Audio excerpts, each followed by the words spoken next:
Dans votre quartier, vous avez sûrement déjà vu des pancartes électorales des différents partis. À la converse, celle qui nous intéresse particulièrement, c'est celle du Bloc québécois.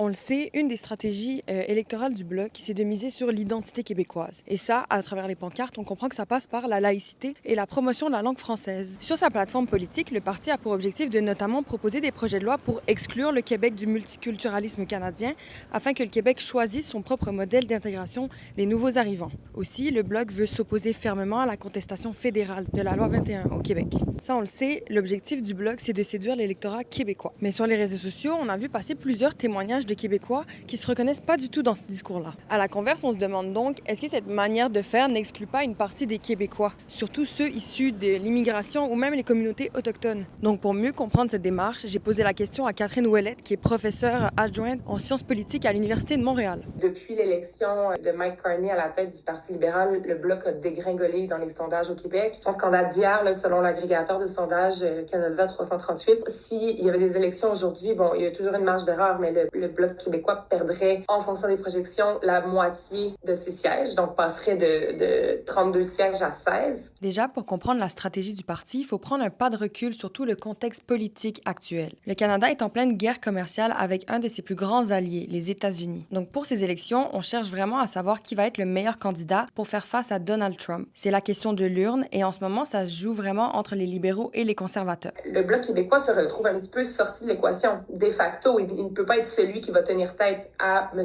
Trump. C'est ça qui explique vraiment mieux les prises de décision d'Yves-François Blanchet et de son équipe. Le Bloc développe donc des stratégies très axées sur les enjeux de la province, des enjeux très locaux. Je pense que la situation dans laquelle le Bloc est en ce moment fait en sorte nécessairement, je pense que ça va un petit peu de soi avec sa position plus défensive où il est plus en train de tenter de consolider des appuis qu'il a toujours eu et il sait que sa base partisane est probablement en grande majorité fervente défenseur de la loi 96, la loi 21, la laïcité. Des enjeux comme la laïcité ou la promotion du français qui sont vraiment inscrits dans l'ADN du parti depuis sa création en 1991. Les choses peuvent changer encore dans les 3 prochaines semaines, mais je pense que pour les 3 semaines qui restent, ça va être compliqué. C'est difficile de voir en fait comment autre chose que la question de la guerre tarifaire puis de Donald Trump va pouvoir prendre de la place. Plus la campagne avance, plus c'est clair que c'est la question de l'urne puis que tout tourne vraiment autour de ça.